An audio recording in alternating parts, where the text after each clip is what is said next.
Bom, meu nome é Romilson, estou aqui para gravar mais um vídeo. Neste vídeo eu quero estar me direcionando a você que é católico. Esse vídeo é para você que é católico e quer adquirir mais conhecimento das verdades do Eterno. Então logo de cara eu já quero dizer para você que eu não pertenço a nenhuma denominação evangélica. Eu não sou assembleiano, eu não sou da Batista, eu não sou da Presbiteriana. Eu sou uma pessoa que sirvo ao Eterno, reunindo na minha casa, com a minha família, com meus colegas, para poder nós lermos as Escrituras, estudarmos as Escrituras. Então eu estou aqui para trazer uma palavra para você, para que você também possa adquirir o conhecimento que nós adquirimos das Escrituras Sagradas. Então, logo de cara, nós já podemos começar esse estudo, porque eu já conversei com muitos católicos. Muitos pensam que a Igreja Católica foi a primeira igreja fundada no mundo. E não foi. Isso é um grande engano. Por quê, Romilson? Porque a primeira igreja foi fundada lá em Jerusalém e não em Roma. A Igreja Católica, a sede dela está em Roma, onde está o Vaticano. Então eu quero começar mostrando esse estudo para você, aonde foi que se originou a primeira igreja. A primeira igreja se originou lá em Jerusalém. Seu nome é Yahushalã. Jerusalém é Yahushalã. A primeira igreja surgiu em Jerusalém. O Salvador morreu ali. E aí depois o Salvador mandou os apóstolos deles sair pregando. A palavra apóstolo significa enviado. E eles foram pregando a mensagem do reino. E em cada cidade que eles chegavam e eles pregavam a mensagem do evangelho, as boas novas, as pessoas que aceitavam o evangelho, elas se tornavam a igreja na cidade onde elas estavam. Por isso que a Bíblia fala a igreja em Coríntio, a igreja em Pérgamo, a igreja em Tiatira, a igreja em Sarde, até que o apóstolo Paulo foi lá para Roma, e quando ele chegou em Roma ali, o evangelho foi pregado em Roma, lá onde está o Vaticano hoje. Então veja bem, irmãos, então aonde começou a primeira igreja? Não foi em Roma. Então a igreja católica não foi a primeira começou em Jerusalém, lá onde o Salvador morreu. E aí essas igrejas que foram sendo fundadas, uma em cada cidade, elas eram independentes. Então a igreja em Corinto não mandava na igreja em Éfeso, a igreja em Éfeso não mandava na igreja em Tiatira, isso é tudo nome de cidade. A igreja que estava em Tiatira não mandava na igreja que estava na cidade de Corinto. A igreja que está em Corinto não mandava na igreja de Roma, nem a igreja de Roma mandava na igreja de Corinto. Então foi assim que começou, só esclarecendo a mente para você. E aí, Romilson? Então quando a igreja foi pregada lá em Roma, onde está o Vaticano hoje, ela era uma igreja pura. Só que a igreja de Roma, assim como as denominações evangélicas hoje, se corromperam. Por quê, Romilson? Porque quando foi passando o tempo, muitas pessoas falam assim, mas Pedro foi o primeiro papa. Pedro foi o primeiro papa e ele foi o fundador da igreja. O Salvador disse, sobre essa pedra edificarei a minha igreja. Isso está aqui no livro de Mateus, capítulo 17, versículo 18. Também eu te digo que tu és Pedro, e sobre esta pedra edificarei a minha igreja, e as portas do inferno não prevalecerão contra ela. Quando o Salvador fala aqui que ele vai edificar a igreja dele, ele está falando da igreja que ele vai edificar em toda a terra.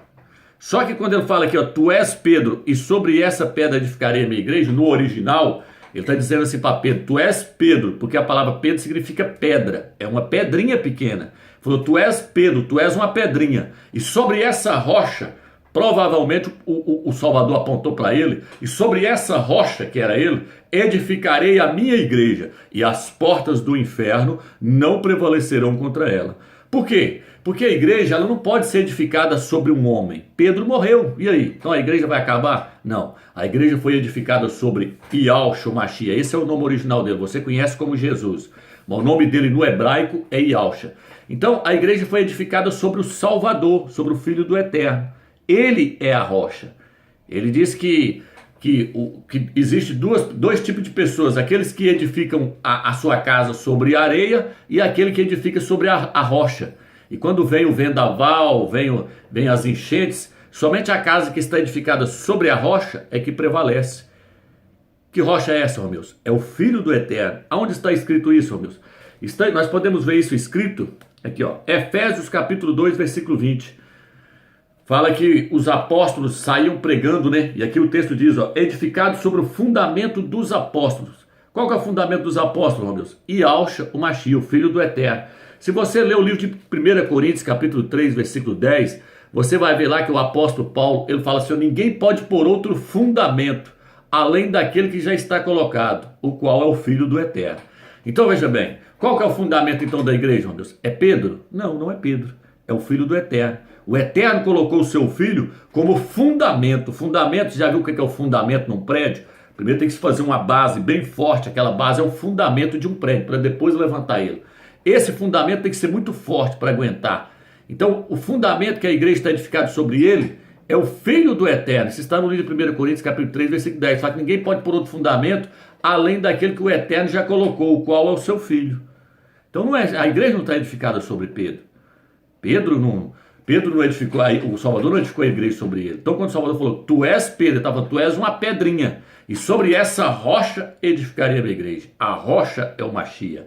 A Bíblia diz que ele é a rocha de escândalo, que muitos iriam tropeçar nele. Então, existem várias passagens que se referem ao Filho do Eterno como sendo a rocha sobre a qual a igreja está edificada. Mas e aí, Romilson? Você que é católico, você pode perguntar, mas e aí, Romilson? Pedro foi o primeiro Papa? Não, Pedro não foi o primeiro Papa. Eu posso ler aqui a Bíblia para você ver. A palavra Papa, ou a palavra Padre, significa Pai. E a Bíblia diz, não chameis ninguém de Pai sobre a terra, porque um só é o vosso Pai, o Eterno. Quando a Bíblia fala para nós não chamar ninguém de Pai sobre a terra, aqui o Eterno está se referindo no sentido espiritual. No sentido espiritual, você só pode chamar de Pai o Eterno. Ele é o nosso Pai espiritual. Agora, no sentido carnal, aqui na terra, homens feitos de carne, você não pode chamar ninguém de Pai, a não ser o seu Pai terreno. Então você não pode chamar um padre, porque ele exerce funções espirituais. Você não pode chamar ele de padre nem de papa. Tá entendendo? A palavra papa significa Pai Eterno. Olha para você ver, então que a coisa é séria. Então não estou aqui para afrontar a sua religião. Estou aqui para trazer para você a verdade do Eterno. E não quero que você confie em mim, não. Quero que você vá lá e pesquise o que eu estou te falando. Então a palavra papa significa Pai Eterno. E Pai Eterno é só um, só o Eterno. Só ele que é o Pai Eterno. Então no livro de 1 Pedro, muitas pessoas falam, eu aprendi que Pedro foi o primeiro Papa. Não, Pedro não foi. Pedro não era Papa. Vou estar te mostrando aqui. 1 Pedro capítulo 5, versículo 1. Olha o que o texto diz. Ele diz assim, aos presbíteros, aos anciãos, isso aqui é Pedro falando, aos anciãos que estão entre vós, exorto eu, que sou ancião como eles, testemunha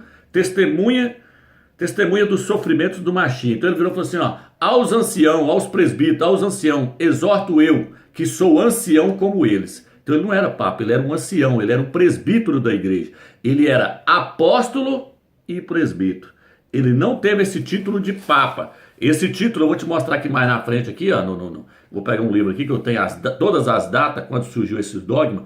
Você vai ver que esse título de papa ele surgiu bem depois na frente. O Papa, ele carrega um título assim na roupa dele, assim, que é Vigário General Deus em Terra, que significa substituto geral de Deus na Terra. Isso é uma blasfêmia, porque ninguém na Terra pode substituir o Eterno, entendeu? Ninguém pode substituir o Eterno na Terra. Não tem como substituir o Eterno na Terra. Nós somos homens, somos pecadores. E ele leva na sua roupa Vigários General Deus em Terra, substituto geral de Deus na Terra. Ele leva na sua boina assim, Vigários Filhos Dei, substituto do Filho de Deus. Entendeu? Então isso é blasfêmia. Um homem aqui na terra não pode substituir o Filho do Eterno também. Nós somos falhos. A Bíblia diz que nós somos o corpo. E o Salvador é o cabeça do corpo. Então quem comanda o corpo é o cabeça, é o Filho do Eterno. Nós temos que obrigação, prestar atenção nele, no que ele está falando. No que o Filho do Eterno, no que o Eterno está passando para nós através do seu Filho. Então o Papa, ele carrega todos esses títulos. Isso são títulos de blasfêmia. Tá entendendo? Então Pedro, fica aqui, nunca foi Papa. Pedro foi um apóstolo e ele foi um presbítero, um ancião. Vamos lá, Romilson, mas e aí os evangélicos, eles falam mal de Maria. Você sabe por que os evangélicos falam mal de Maria? Porque eles não têm sabedoria. São pessoas, a maioria são pessoas arrogantes, que não têm conhecimento algum da Escritura, que sabe falar, Maria não está com nada, Maria foi isso, Maria aquilo, que Maria o quê? Que não tem isso não, Maria não está com nada. Não é assim não, meu irmão, não é assim não, não é assim não. Nós devemos respeitar a pessoa de Maria. Maria foi uma mulher santa. Maria foi uma mulher santa, digno de todo o nosso respeito. E todas as mulheres têm que seguir o exemplo de Maria. Todas as mulheres têm que seguir o exemplo de Maria. Eu dei aula na escola dominical na Assembleia de Deus durante 10 anos. Quase 10 anos. Mas eu sempre ensinei isso lá e por isso que eu saí de lá, porque é muita coisa errada e as pessoas pregam tudo errado, não sabem nem chegar numa pessoa que é católica para poder ter uma conversa com ela, franco, porque tá com a mente bitolada, então não sabe nem conversar com as pessoas, já chega agredindo a fé das pessoas e falando que Maria não tá com nada, que é isso, aquilo. Não, não é bem assim não, meu irmão. Pera aí. Maria foi uma pessoa santa. Maria foi santa. É tanto que ela não é qualquer um. O Eterno escolheu ela no meio de milhares de mulheres para ser a mãe do Salvador. Então o Eterno escolheu qualquer mulher, não. Ele escolheu uma mulher santa. Maria era uma mulher santa e virgem. Então é por isso que o Eterno escolheu ela. Ela era uma mulher que tinha temor no Eterno.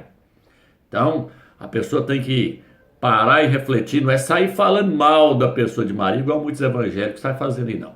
Então Maria foi uma mulher santa? Foi. Mas então por que as pessoas não creem que Maria hoje pode nos ajudar, Romilson? Simplesmente eu vou te explicar o porquê.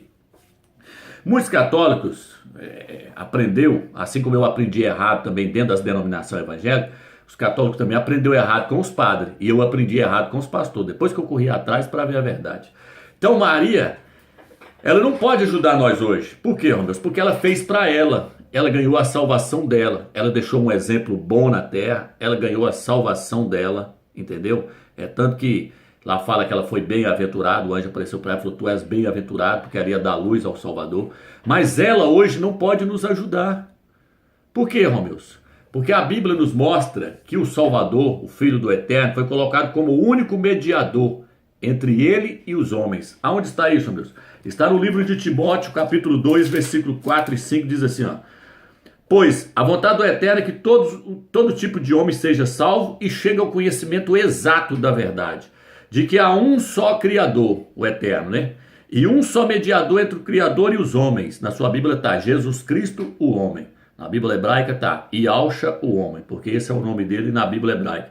Que se deu em resgate por todo. Então, o Filho do Eterno, ele é a ponte que liga o homem ao Pai dele.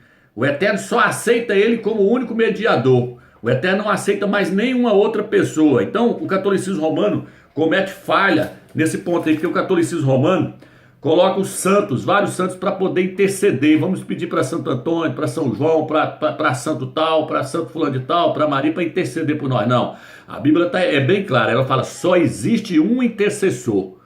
Por que o Filho do Eterno é intercessor, Romilson? Porque o Filho do Eterno, quando ele foi para a glória, que ele foi glorificado, ele se tornou onipresente. O Filho do Eterno, ele pode ouvir a oração de todas as pessoas no mundo inteiro ao mesmo tempo. Porque a Bíblia diz que o Eterno fez dele onipresente. Por isso que eu falo, onde tiver um ou dois reunidos no meu nome, eu estou no meio deles.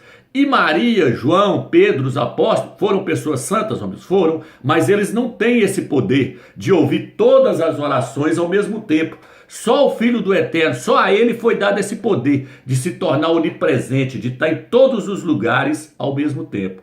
Então espero que você esteja entendendo. Não estou aqui para afrontar a sua fé, estou aqui para trazer esclarecimento para você. Então Maria, ela não pode ouvir as nossas orações. E por que ela também não pode ouvir as nossas orações, meu Deus? Porque o espírito dela está lá no paraíso. Maria ainda não está bem na presença do Salvador, do lado dele. Não, ainda não. Por quê, homem? Porque no livro de Hebreus fala assim, o espírito dos justos, aperfeiçoados, que chegaram à perfeição. No livro de Hebreus fala assim, porque aqueles que morreram não vão chegar à sua plenitude, na sua perfeição máxima, sem nós. Por quê? Porque só vai estar na presença do Mashiach, do lado dele, em volta dele, depois que nós fomos ressuscitados e receber o corpo de glória. Agora eles estão numa dimensão diferente, eles estão numa dimensão esperando a ressurreição para irem lá para a glória, estar junto com o Mashiach, junto com o Filho do Eterno. Então Maria ainda não está do lado do Salvador ainda. Ela está esperando ser ressuscitada, o espírito dela está no paraíso, mas ela vai ser ressuscitada para ser levada para lá. E outra, ela não é onipresente, igual os católicos, igual os padres pregam. Ela não é onipresente, ela não está em todos os lugares ao mesmo tempo. Então é por isso que a Bíblia fala que só existe um intercessor, um mediador. O Filho do Eterno é a ponte que leva nós até o Pai. Se eu tentar colocar outra pessoa como intercessor, eu estou afrontando o próprio Eterno. Porque o Eterno não aceita outro intercessor. O filho dele, tem muitas pessoas que falam assim, a Maria foi concebida sem pecado. Não, isso é um grande engano, meu irmão. Maria, ela era santa, é uma mulher santa, mas só que ela pecava também. Só que ela não pecava como as outras pessoas, ela era mais santa do que muitas pessoas. Mas ela também, ela tinha os seus pecados, ela tinha os seus defeitos. Entendeu? É tanto que no livro de Romanos fala assim que o Eterno olhou para a terra e não havia um justo sequer. O Eterno procurou um justo sobre a terra e disse que não havia um justo sequer. Todos tinham pecado. Porque o pecado ele é transferido de sangue, de pai para filho, de pai para filho. O salmista Davi disse assim, minha mãe me concebeu em pecado.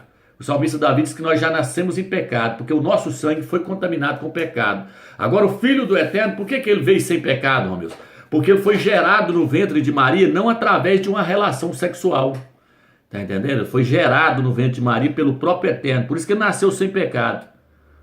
Então, o Salvador ele não herdou nem o sangue da mãe dele, nem do pai de José, não herdou o sangue deles, porque ele não veio de uma relação sexual, ele foi gerado pelo próprio Eterno. O Eterno colocou um embriãozinho lá dentro do ventre de Maria. Aí ele nasceu sem pecado. Ele é o único, até hoje, que veio na terra sem pecado, foi o Filho do Eterno.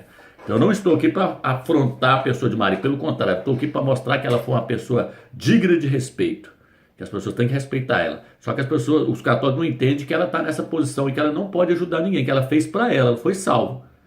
Ela está lá, está salva. Foi uma mulher que deixou exemplo para muitas mulheres.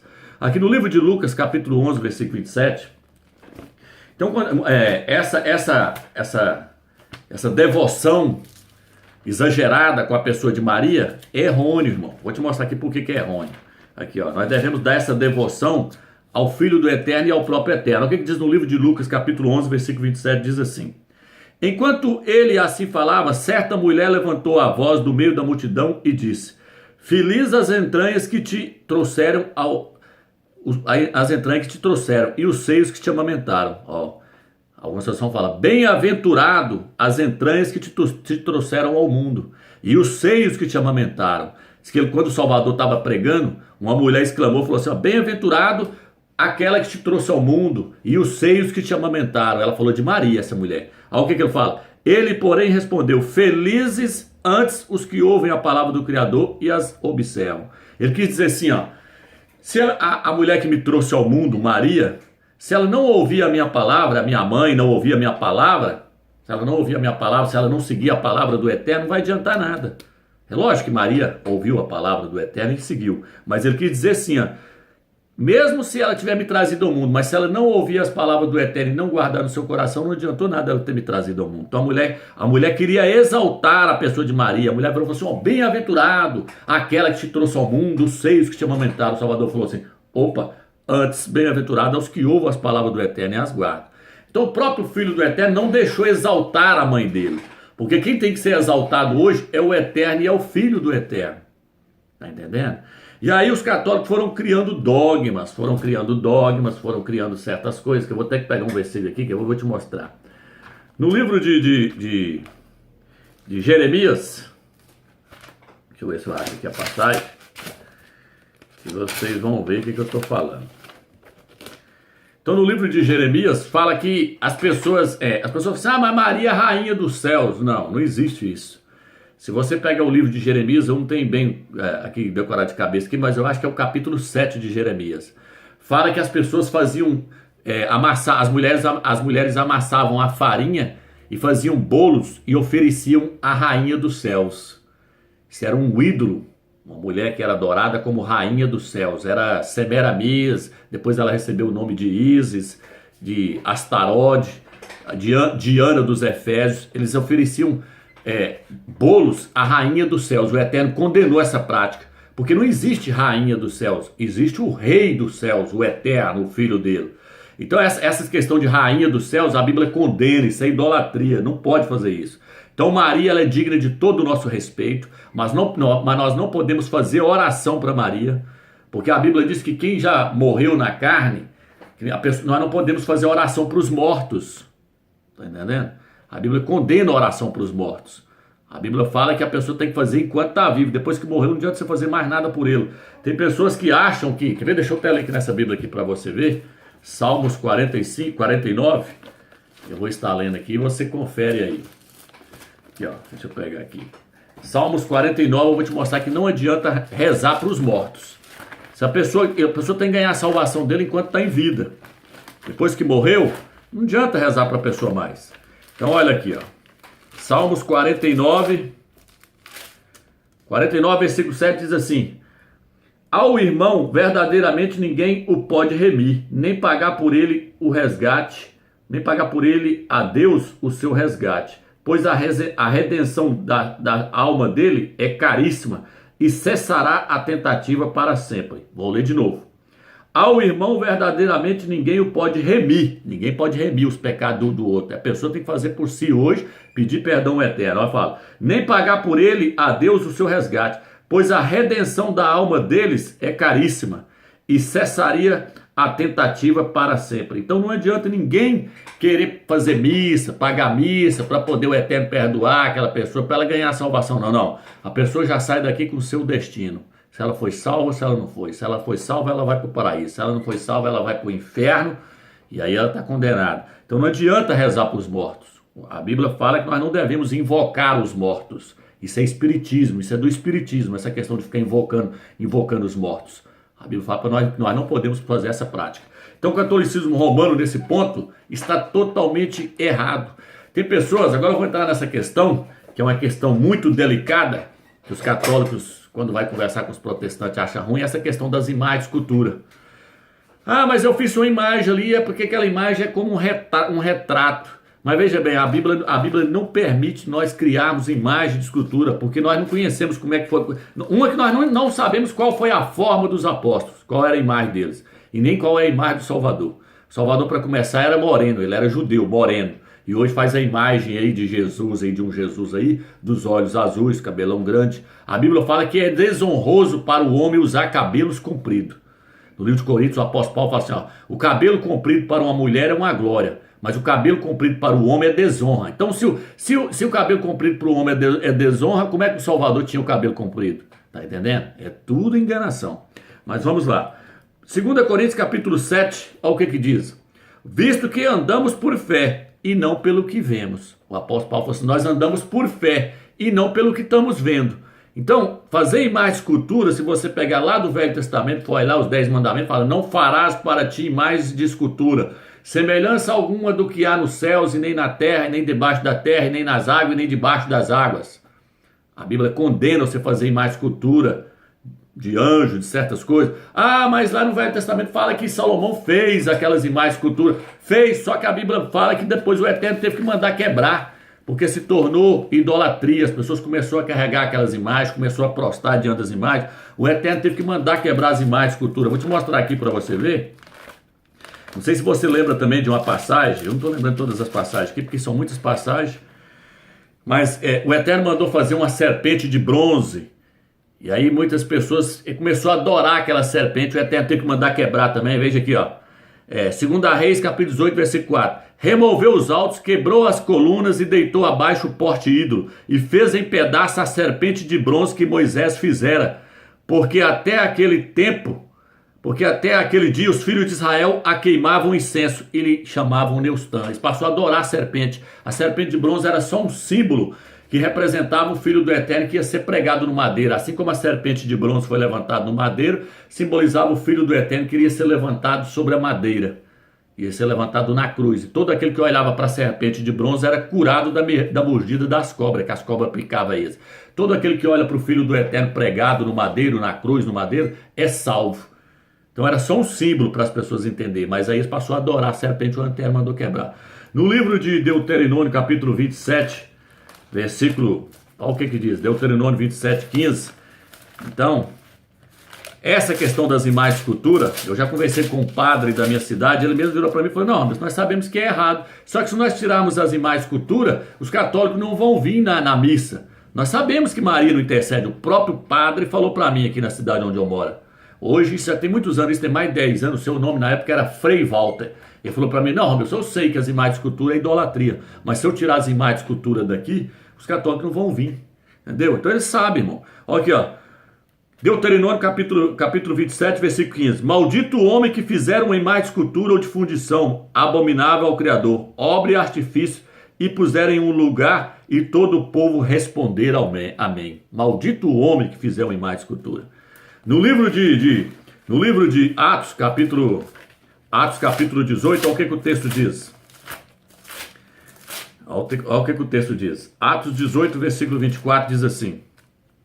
Atos 17, versículo 26. Ó, vou pegar o 24. Ó, para buscarem o Criador, se porventura tateando o possam achar, bem que não está longe de cada um de nós, pois nele vivemos, nos movemos e existimos, como alguns dos vossos poetas têm dito, porque dele também somos geração, sendo pois geração do Criador, não devemos pensar que a divindade, que o eterno, né? Que o eterno é semelhante ao ouro, à prata ou à pedra, trabalhados pela arte e imaginação do homem, ou não levam o Criador em conta os tempos da ignorância. Agora, porém, testifica aos homens que se arrependam. Então, veja bem, a Bíblia está dizendo que nós não devemos pensar que o eterno é semelhante ao ouro, à prata, ou à pedra, ou pau, trabalhados pela arte do homem. O homem vai lá, pega, faz uma imagem, escultura de ouro, de pedra, de pau, e começa a adorar aquilo. A Bíblia diz que nós não devemos pensar que nós podemos fazer uma imagem do eterno. O eterno não é para ser feito uma imagem dele. Por isso que o apóstolo Paulo diz que nós andamos por fé e não pelo que vemos. Nós andamos por fé e não pelo que vemos. Nós cremos que o eterno existe e pronto. Nós não temos que ter uma imagem do eterno para poder se apegar a ele. E nem imagem de santo, porque santo não intercede por ninguém. Então eu espero que você tenha entendido esse vídeo. Quando eu digo que o Pedro não foi o primeiro Papa, porque eles dizem que o Papa ele é infalível, ele não peca. O Papa é infalível. Não sei se você já ouviu falar isso, mas eles falam da infabilidade do Papa, que ele não peca. Pedro era falho. Olha o que diz no livro de Gálatas, capítulo 2, versículo 11 e 14. Fala que o apóstolo Paulo teve que repreender a Pedro, teve que repreender o apóstolo Pedro. O apóstolo Paulo chegou num lugar e disse que Pedro estava comendo junto com os judeus, junto com os gentios, que os judeus consideravam os gentios como imundo. Quem não era judeus, para eles era um imundo. E então Paulo chegou no lugar, Pedro estava comendo junto com os gentios, com pessoas que não eram judeus, e quando primeiro chegou Tiago e os judeus. Quando Tiago e os judeus chegou, Pedro viu os judeus chegando junto com eles, porque Pedro estava comendo junto com os gentios. Quando os judeus foram chegando junto com Tiago e Paulo, Pedro pegou e saiu de perto dos gentios e correu para o meio dos judeus. Querendo dizer assim, ó, tá, eu não estou no meio deles lá do gentio, porque eles são imundos. Aí Paulo pegou e chamou a atenção dele, e falou assim, Pedro, por acaso você não sabe que para o Mashiach agora, para o Salvador, não existe mais nacionalidade, que nós todo mundo somos um só? Que hipocrisia essa sua aí? Quando nós chegou aqui, você estava comendo lá no meio dos gentios. Quando você viu nós, você correu para o meio dos judeus. Você é muito hipócrita, rapaz. Paulo chamou a atenção dele. Então Pedro, ele era um homem falho, igual a nós, era um homem pecador. Ele negou o Salvador 3 vezes. Tá entendendo? Então o Papa, eles falam a infabilidade do Papa. Não, o Papa é pecador. E é muito mais pecador do que todas as pessoas, porque o Papa sabe que não pode ter essas imagens de cultura e ele até criou esses dogmas. Então eu vou ler aqui os dogmas e estou encerrando o vídeo para você. Se o vídeo der, aqui ó, quando começou tudo. Todos os dogmas. No ano 33, até o ano 196, nenhum período da história a igreja não aceitou nenhuma doutrina antibíblica. Mas aí depois foi corrompendo. No ano 197, Severino, bispo de Roma, começa um movimento herético contra tal, beleza. Vamos lá, deixa eu passar aqui mais para frente, que já vou pegar lá na frente para você entender. Aqui, ó. No ano 370, culto dos santos professados por Basílio de Cesareia e Gregório de Nazariano. Primeiro indício dos turbo, incensário, paramentos e altares nas igrejas. Uso esses entronizados pela influência dos pagãos convertidos. Aí começou a corromper tudo, foi introduzindo imagens, cultura dentro da igreja. No ano 400, oração pelos mortos e o sinal da cruz foi feito no ar. Começou a fazer-se o sinal da cruz. Tá entendendo? Começou a surgir todo um paganismo, ó. Oração pelos mortos, começou a rezar pelos mortos. Quando foi isso, meu Deus? No ano 400. Isso é dogma da igreja católica. Você pode olhar lá que tá lá os dogmas, quando começou tudo. No ano 400 é que começou a rezar pelos mortos. Então a igreja dos apóstolos não fazia isso. No ano 431, Maria é proclamada mãe de Deus. Tá vendo? É um erro gravíssimo, porque Maria não é mãe de Deus. Maria é mãe do Salvador, do Filho do Eterno. E ele é 100% homem. Ele não é Deus. Ele é 100% homem. Então Maria é mãe do Filho do Eterno e não mãe de Deus. Como é que a criatura vai ser mãe do Criador? No ano 593, o dogma do purgatório começou a ser ensinado, não se ensinava o purgatório. No ano 600, o latim passa a ser usado como língua oficial nas celebrações litúrgicas. No ano 609, começo histórico do papado, aí começou os títulos de papa, começou no ano 609. No ano 758, a confissão é introduzida na igreja por religiosos do Oriente. Começou a fazer confissão dos pecados, tem que confessar os pecados para os padres, sendo que os padres não têm poder para perdoar pecado. Quem tem poder para perdoar pecado é só o Eterno. Só o Eterno e o seu Filho. Aqui diz, ano 789, o início do culto das imagens de relíquia. Começou a adorar as imagens de escultura no ano 789. Os caras falam, nós não adoramos, nós prostamos diante delas, presta reverência. Mas a Bíblia fala que não é nem para prostar. A Bíblia fala, maldito homem que prostar diante de uma imagem de escultura. No livro de Isaías 42 fala, eu sou Iau e não dou a minha glória às imagens de esculturas. Isaías 45, versículo 15, lá Isaías 44 fala, maldito homem que vai no mato e pega um pau e trabalha nele, faz uma imagem de escultura e coloca dentro de sua casa e todos dizem amém. Maldito homem que fizer isso, maldito homem que prostrar diante de um pau, de uma madeira, de uma imagem feita trabalhada pela mão dos homens. Então a Bíblia condena esse tipo de coisa. E isso começou lá atrás, ó. No ano 880, a canonização dos santos. Aí começou a canonizar os santos. Tá vendo? Então tudo começou lá atrás. Tudo começou lá atrás e foi corrompendo a igreja. Tá entendendo? Então espero que você entendeu. Você que é católico, busque entendimento do Eterno. Assista os vídeos aí que eu lancei, que você vai ver que eu não defendo nenhuma religião, porque tudo está corrompido. A Bíblia fala que a igreja católica ela é a grande prostituta, que está lá no Apocalipse 17. A Bíblia chama ela de Babilônia, a mãe das prostitutas e das abominações da terra. Quem são as filhas, meu Deus? As igrejas evangélicas. Tá entendendo? Então a igreja católica é a mãe, as igrejas evangélicas são as filhas. Por isso que eu saí das igrejas evangélicas, por isso que eu saí de lá. E a Bíblia fala que, lá fala assim que essa mulher, a igreja católica, fala que ela está edificada sobre 7 colinas, são 7 montes onde está o Vaticano. A única cidade no mundo que está edificada sobre 7 colinas é o Vaticano. Fala que essa prostituta está vestida de escarlate, é as roupas que os padres usam lá no Vaticano. Fala que ela está embriagada com o sangue dos santos. São os crentes que a igreja católica matou na Inquisição. Ela matou milhares de crentes na Inquisição. Ela jogava os crentes em cima de pau a pique. Tá entendendo? Os padres derretiam estanho e derramavam no ouvido dos crentes. Eles esticavam as pessoas assim, então elas eram arrebentadas os nervos delas. A igreja católica fez barbaridade, matou milhares de pessoas. E a Bíblia diz que ela está embriagada com o sangue dos santos, com os servos do Eterno. E os protestantes também matou. Então nós temos que sair fora disso. Sair fora desse sistema da igreja católica e das denominações evangélicas. As denominações evangélicas também virou comércio. Tá entendendo? Virou comércio. Os pastores só pregam dinheiro. Então eu não estou aqui falando só da questão da igreja católica, estou falando de tudo. Tudo é uma bagunça. Você tem que sair, passar a ler a Bíblia na sua casa, escritura na sua casa, pedir entendimento ao Eterno.